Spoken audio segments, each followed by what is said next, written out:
MNTV Actualité, mesdames et messieurs, voici les titres du journal. Vers le paiement des créances 2012-2013 du collectif des opérateurs économiques du Congo, déjà un comité de suivi pour diligenter le processus va être mis en place. Les responsables du COPECO étaient ce matin en concertation avec le directeur de cabinet du ministre d'État, ministre des Finances et du Budget. La dégradation des avenues à Brazzaville, on en parle et on en parlera toujours. L'état de l'avenue de la 2e division blindée Tronçon, école militaire préparatoire, Général Leclerc, l'hôpital Pierre Mobengo laisse à désirer. Invité du journal Guillaume Martinet et Mintam Kaplan, deux artistes de la compagnie Defracto de France qui vont se produire demain mardi à l'Institut français du Congo en circuit fermé de jonglerie. Voilà pour les titres. Heureuse de vous retrouver, merci de choisir le journal de MNTV. Le collectif des opérateurs économiques du Congo a été enfin reçu par le directeur de cabinet du ministre des Finances et du Budget. Ce, après leur dernier cri de cœur sollicitant l'implication personnelle du président de la République pour le paiement de leurs créances 2012 et 2013. Au terme de cet entretien, il a été convenu de la mise en place d'un comité de suivi pour diligenter cette affaire. Des précisions avec Guy Blaise Seydou.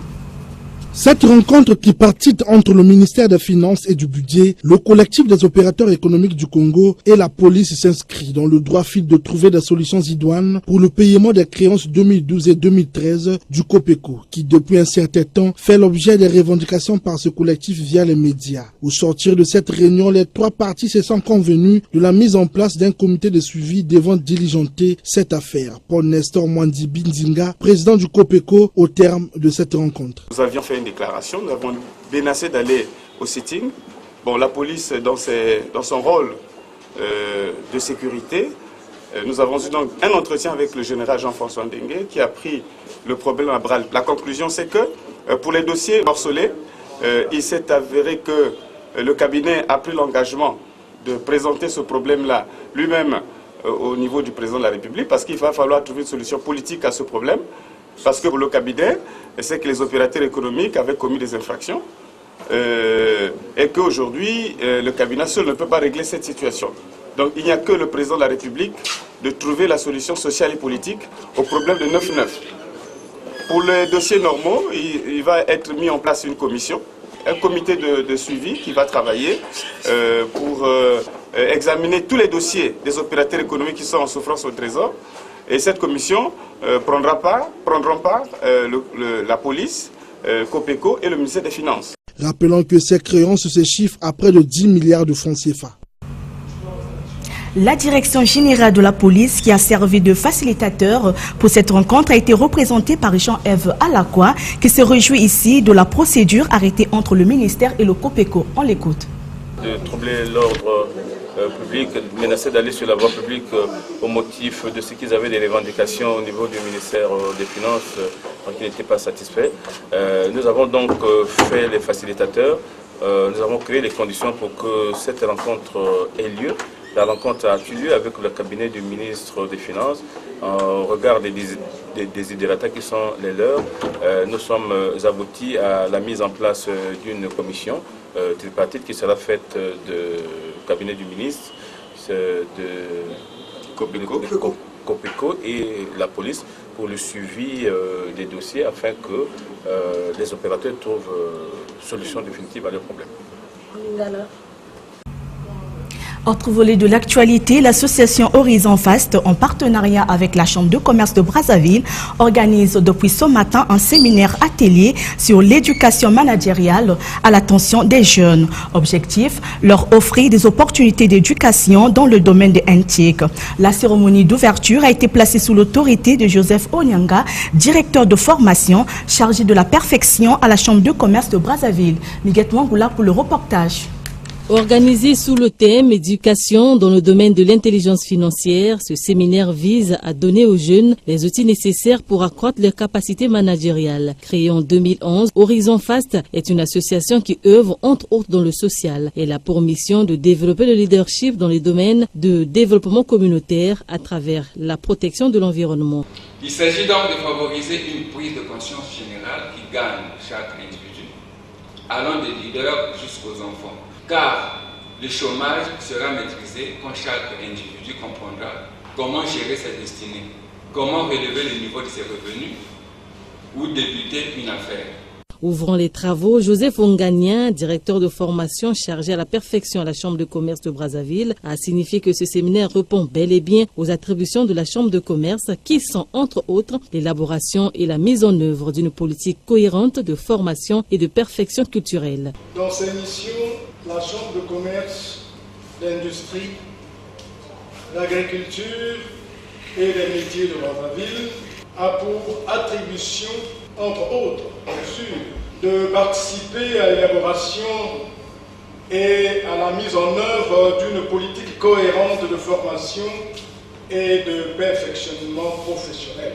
Le séminaire d'aujourd'hui, qui porte sur la formation initiale de base et le renforcement des capacités en leadership et en management efficace et positif, s'inscrit bien dans ce cadre.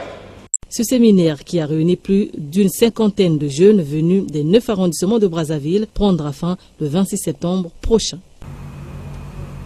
Faire le compte rendu de la session administrative de l'Assemblée nationale tenue du 2 juillet au 30 août 2013, c'est l'objectif principal de la descente parlementaire effectuée hier dimanche par le député de Talangay 5, André Mbola, à l'école primaire de Ngamakoso. L'élu de la 5e circonscription électorale de Talangay a saisi l'occasion pour écouter les doléances de ses mandants. Un reportage de Jean de Paris Bontimbaléo. 6 affaires examinées puis adoptées sur 19, dont 7 ajoutées en cours de session. C'est la moisson de cette session ordinaire dite administrative de l'Assemblée nationale. Le député de Talangay 5, après avoir fait le point de cette session à ses mandants, a écouté les doléances de ceux-ci. André Mbola. Nous avons vu comment l'eau coule ici, mais les gens répètent et parlent de l'eau. Dans ce quartier, nous avons 2 châteaux d'eau, les plus grands châteaux d'eau du Congo. Mais les gens se plaignent encore de l'eau. C'est le problème de l'électricité, de l'étroitesse des ruelles. Donc il faut un service de cadastre. Et puis les érosions. Je crois que l'État ne peut pas tout faire en un bâton magique. Ce que l'État a déjà fait, je crois que c'est déjà très important. C'est un quartier qui est déjà désenclavé avec le goudron.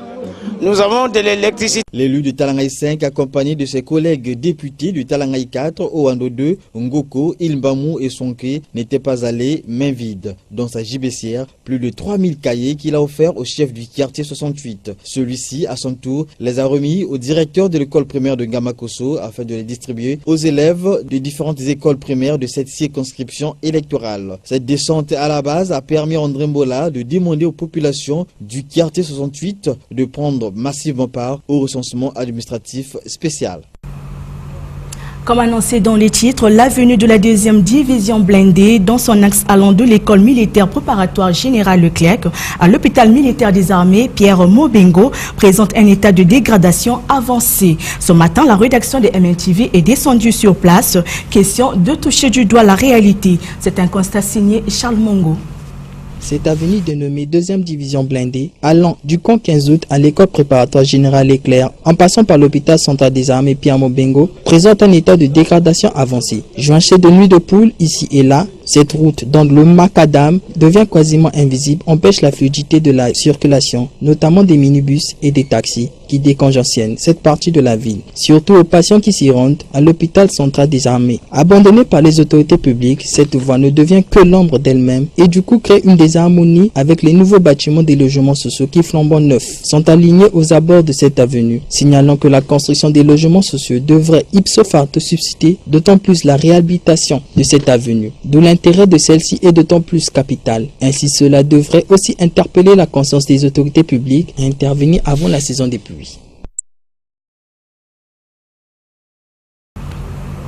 Le 5 août dernier, la coordination nationale du recensement administratif spécial lançait sur toute l'étendue du territoire national l'opération de collecte des données. Un mois après, quel est le constat qui se dégage de ces opérations tant attendues par des populations? À propos, voici la réflexion de Guy Blaise Seydou. Le recensement administratif spécial 2013 est la résultante de différentes concertations qu'a connues le Congo, notamment celle de Vaud en 2012 et récemment celle de Dolisie en 2013. Ce, à l'unanimité de toutes les composantes politiques, que ce soit de la majorité, du centre et de l'opposition, avec pour objectif d'avoir un fichier électoral fiable afin d'éviter d'éventuelles contestations et échaufferie lors de l'organisation des différents scrutins. Après la mise en place des instances devront piloter ce recensement par le décret présidentiel et l'arrêté ministériel du ministre de l'Intérieur et de la décentralisation Raymond Zéphirine-Boulou, les opérations de collecte et de données ont été lancées le 5 août dernier. Un mois après, plusieurs interrogations se dégagent, celle de savoir si les agents recenseurs mis sur le terrain accomplissent-ils avec dévouement leurs tâches. Les populations ont réagi à propos. Si les agents sont passés dans mon quartier, moi par exemple je suis de Pointe-Noire, et je me suis fait recenser sans problème. C'est même moi qu'ils avaient rappelé parce que je le voyais chaque fois passer. Non, c'est déjà recensé parce qu'il y avait chez moi à la maison, il y avait à peu près 4 agents, 2 femmes avec 2 garçons. Les 2 papas sont passés et puis ils ont recensé. Le jour qu'ils sont passés chez moi à la maison, c'était très tôt le matin. Je sortais, je partais au service et ils m'ont remplacé. Bon, après les enfants m'ont dit que non, papa, il y a les agents recensés qui sont passés ici. Pour moi, j'ai dit oui, certainement, je les ai vus, mais comme je partais au service. Qu'est-ce qu'ils ont fait, papa? Qu'est-ce qu'ils ont fait? Non, papa, ils ont seulement mis les écrits là. Donc ils ont seulement écrit, après ils sont partis. J'ai été recensé, les agents recensés sont passés chez moi et on m'avait recensé. Ce recensement, qui depuis son lancement ne fait que l'objet de polémiques et contestations entre les agents recenseurs, contrôleurs et superviseurs avec les présidents des commissions locales au sujet de leur rémunération, ne cesse pas aussi de se faire contester par le commun des mortels qui dénonce certaines irrégularités. À cela s'ajoute aussi le non-engouement des populations à se recenser. La preuve en est l'appel à mobilisation à plusieurs reprises par des partis et groupements politiques de la majorité, du centre et de l'opposition à l'endroit de leurs militants. La sensibilisation et la communication qui devraient être les maillons forts de cette opération ne se font pas convenablement en dépit des premiers spots dont la diffusion était remarquable dans différents médias de la place. Mais aujourd'hui, on assiste à un silence absolu, excepté quelques rares images et des brèves dans les journaux. La communication qui devrait relayer de bout à bout les différentes étapes de ce recensement, comme l'a été au début, n'a pas du tout été contactée au dernier ressort. D'où l'interrogation des observateurs avertis qui ne savent plus à quel niveau se trouvent ces opérations de collecte de données et à quand la fin de celle-ci. Au regard de tout ce qui précède, est-ce que ce recensement produira-t-il un fichier électoral fiable qu'attend toute la classe politique dans l'esprit de la concertation politique de Dolisie? Attendons de voir. Invité du journal, Guillaume Martinier et Mintam Kaplan, 2 artistes de la compagnie Defracto de France qui vont se produire demain mardi à l'Institut français du Congo en circuit fermé de jonglerie. Bonsoir monsieur. Bonsoir. Bonsoir. Vous êtes à Brazzaville pour un spectacle de jonglerie. Pouvez-vous de manière explicite parler de la jonglerie que vous allez présenter demain au public brazzavillois? Bien sûr. Pour nous, la jonglerie c'est quelque chose de graphique et rythmique. C'est-à-dire qu'on sent quand on jette un objet que l'image qui existe est quelque chose que l'on peut créer. Et ce qu'on aime, c'est avec ces images créer des rythmes. Et à notre sens, les rythmes qu'on crée sont expressifs. Et c'est pour ça qu'on crée un spectacle et qu'on vient ici pour le montrer aux gens. Brazzaville est l'une des étapes de votre tournée africaine. Peut-on connaître votre parcours? Alors là, on fait une tournée de 2 mois en Afrique, mais il y a beaucoup de pays, donc je ne les ai pas tous en tête. Il y a 19 pays. On va aller en Angola, au Zimbabwe, au Niger, Nigeria, Tchad, Mauritanie, Comores, Madagascar, Mali, j'en oublie encore quelques-uns, mais je ne les ai pas tous en tête. Et quelle serait votre prochaine étape? La prochaine étape, c'est Addis Abeba. On va en Éthiopie le lendemain du spectacle. On a déjà joué à Yaoundé et à Douala, au Cameroun. C'était la semaine dernière. Donc la prochaine étape, c'est l'Éthiopie. Pouvez-vous nous repréciser le lieu et l'heure du spectacle? Oui, tout à fait. Donc c'est à l'Institut français du Congo, l'ex-CCF. C'est demain mardi à 19h. Et je crois que le prix est 2000 francs et 1000 francs pour les abonnés. Et votre mot de la fin? Mais écoutez, on espère que vous serez très nombreux à venir nous voir. C'est un spectacle pour tout le monde. Voilà. Merci. Merci. Merci. Poursuivons ce journal, volet sport à présent. Les différentes finales du tournoi Vacances Enchantées se sont jouées hier dimanche au stade Félix Eboué. Plusieurs équipes ont été sacrées vainqueurs, entre autres Gaston et Kara au football senior et Poussin et Diamosquette du côté de Nzango. Ce tournoi a été initié par Jean de Dieu Kourissa, député de la première circonscription électorale de Potopoto. Alexandre Vinefundo nous en dit plus. Au menu de ces phases finales, les rencontres Anak-Asben, soldées par la victoire de Asben au Nzango Corporative, puis Diamosquette, mère africaine, sanctionnée par la domination de Diamosquette sur son adversaire au Nzango des équipes du quartier. Même son de cloche du côté du football poussé senior, où Kara a battu par 1-0 Étoile du Foyer, ainsi que la rencontre As-Casamar-Gaston, soldée par la victoire de Gaston à l'issue de la fatidique épreuve de tir au but. Autant au championnat par discipline où respectivement Nyanga, Bakel Bourgeois, le Joe Jagger Onze et Baker Chris ont été sacrés champions à l'échiquier dames, au tennis de table et à la pétanque. Satisfaction du capitaine de l'équipe Gaston, championne du tournoi Vacances Enchantées au football senior. Nous venons de gagner. Notre équipe, c'est un rival entre nous. Donc on vient de la battre, nous sommes très contents pour ça.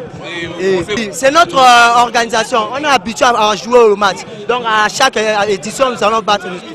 Tous nos remerciements envers l'honorable, à chaque fois qu'il continue comme ça, nous sommes en soutenance avec lui. Quoi de plus normal de dire que la 3e édition du tournoi multidisciplinaire, initié par Jean de Dieu Kourissa, a vécu. Il est important que pendant les vacances, nous puissions rassembler les jeunes autour des activités saines qui leur permettent d'exprimer ce qu'ils ont le meilleur pour notre pays. Et c'est important que cette jeunesse ait des activités saines et s'approprie les valeurs de la République, qui sont l'unité, le travail. Et comme venait de dire un jeune ici, aujourd'hui les meilleures équipes ont gagné, demain d'autres gagneront. Et nous sommes au service de la jeunesse. Et vous savez que la jeunesse est sacrée. C'est pour ça que nous avons mis notre mandat au service de cette jeunesse que nous souhaitons encourager dans tous les domaines, aussi bien dans le domaine des entreprises privées, aussi bien dans le domaine du sport, parce que personne ne sera laissé au bord de la route. Il faut dire qu'au nombre de coupes décernées, l'on peut aussi citer avec aisance celle reçue par Kobain Tota et Abdul Kone, tous deux sacrés meilleurs joueurs du tournoi au football senior et Poussin. Prévu pour le dimanche 15 septembre, le championnat national de handball va finalement démarrer demain mardi 17 septembre au stade Alphonse Massamba Débat à partir de 9 h. L'annonce a été faite ce matin par Henri-Joseph Para, président de la Fédération congolaise de handball. Merci Mbouma.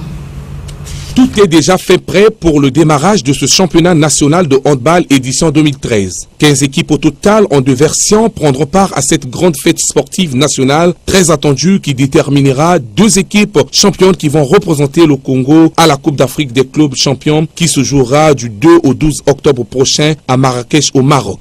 Le championnat n'a rien à voir avec tous ces événements puisque ce championnat aurait pu être géré peut-être par la commission si elle avait été mise en place déjà par le ministère et par le comité olympique. Donc il n'y a pas de problème à ce championnat. Ça n'a rien à voir. C'est quelque chose de nos athlètes. Il faut les laisser jouer tranquillement, dans un esprit de calme et de sérénité, pour qu'ensuite on mette en place les choses qui sont souhaitées par tout le monde. Oui, la note signée par le comité olympique et sportif congolais qui appelle d'ailleurs tous les Congolais férus du handball à s'unir pour les intérêts de la nation a sa raison d'être. Mais une chose est vraie qu'après la décision rendue par la CECAS, l'ancienne fédération n'avait plus le droit d'organiser une compétition au niveau national avant la reprise des élections. Placer une commission ad hoc d'urgence afin de suivre cette compétition sera idéal. Nous ne sommes pas contre. Les équipes sont arrivées, c'est bien. Mais nous voulons simplement que le directeur général du sport puisse mettre une équipe de 4-5 personnes pour diriger ce championnat-là. Ceux qui sont là, ils n'ont plus la confiance du monde de handball. Ils ont été invalidés. Difficile à dire. Tout le monde pense qu'il a raison et quelle sera alors la suite au moment où chacun de nous voit ses propres intérêts. Toujours en sport, la 32e édition des championnats nationaux de basketball a pris fin samedi dernier à Owando dans le département de la Cuvette. Plusieurs équipes sont sorties championnes à l'instar de l'Avenir du Rail de Brazzaville en catégorie cadette, interclub en junior homme. Luis Ernest Bacala.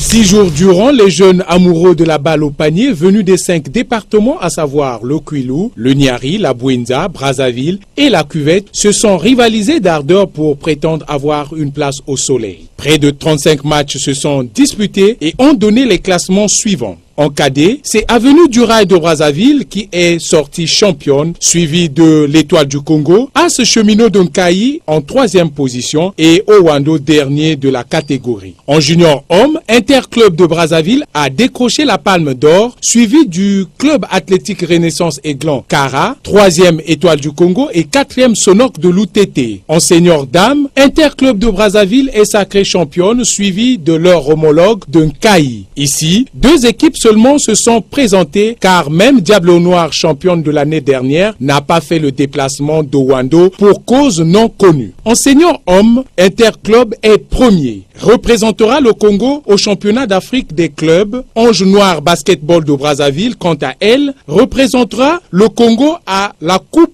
des vainqueurs de coupe, du fait d'être sorti 2e. TOB de Pointe-Noire a terminé en 3e position et bon dernier. Cette 3e édition est désormais dans les annales du basketball congolais, cap sur la 33e édition, mais seulement la date et le lieu ne sont pas encore connus.